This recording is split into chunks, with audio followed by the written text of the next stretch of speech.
Hello friends, Bangla activity চ্যানেলে আপনাদের সবাইকে ওয়েলকাম। টেট 2022-এ ভুল প্রশ্ন মামলার এক্সপার্ট কমিটিকে পার্টি করে হাইকোর্টে একটি পিটিশন দাখিল হয়েছে। এই ভিডিওতে আমরা সেই বিষয়ে একটু জানব।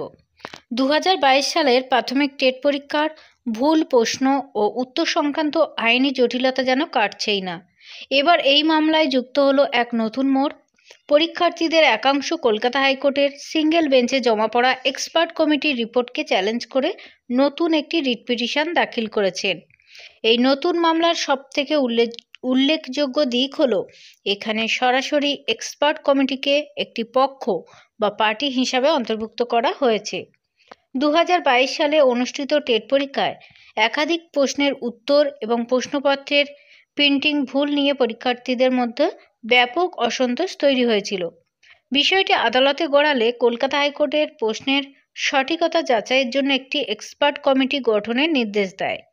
দীর্ঘ প্রায় 15 মাস অপেক্ষার পর ওই কমিটি তাদের রিপোর্ট জমা দেয়, কিন্তু পরীক্ষার্থীদের অভিযোগ এত সময় নেওয়ার পরেও যে রিপোর্ট জমা দেওয়া হয়েছে তা অসম্পূর্ণ বা ত্রুটিপূর্ণ। এই রিপোর্টের ভিত্তিতে দেওয়া রায়ে সন্তুষ্ট না হয়ে তারা পুনরায় কিন্তু উচ্চ আদালতের দ্বারস্থ হন। নতুন রিট পিটিশনে এক্সপার্ট কমিটির পেশ করা রিপোর্টের বিরুদ্ধে পরীক্ষার্থীরা একাধিক গুরুতর অভিযোগ তুলেছেন। তাদের মতে রিপোর্টটি পক্ষপাত দুষ্ট এবং পেশাদারিত্বের অভাব স্পষ্ট। সেগুলো কি না, যেসব প্রশ্নে একাধিক উত্তর সঠিক হওয়ার সম্ভাবনা ছিল কিংবা প্রশ্নটি ভুল ছিল, রিপোর্টে সেগুলোর কোনো স্পষ্ট ব্যাখ্যা বা সঠিক সমাধান দেওয়া হয়নি। প্রশ্নপত্রে ছাপার ভুল বা প্রিন্টিং মিস্টেক থাকা সত্ত্বেও পরীক্ষার্থীদের কোনো প্রকার সুরাহা দেওয়া হয়নি। টাইপ করা রিপোর্টের মধ্যে বেশ কিছু জায়গায় হাতে লেখা নোট এবং ওভাররাইটিং লক্ষ্য করা গেছে।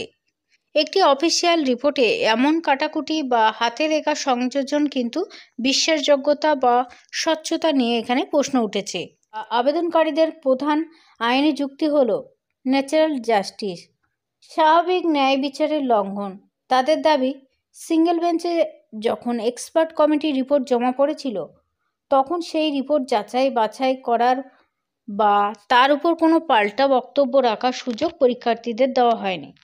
রিপোর্টটি চ্যালেঞ্জ করার সুযোগ না দিয়েই রায় ঘোষণা করা হয়েছিল, যা আইনত সঠিক নয় বলে তারা মনে করছেন। পশ্চিমবঙ্গ প্রাথমিক শিক্ষা পর্ষদ ইতিমধ্যেই কিন্তু নতুন শিক্ষক নিয়োগের প্রক্রিয়া শুরু করেছে, কিন্তু ভুল প্রশ্ন মামলায় চূড়ান্ত ফয়সালা না হওয়ায় অনেক যোগ্য প্রার্থী এই প্রক্রিয়ায় অংশগ্রহণ করতে পারছেন না।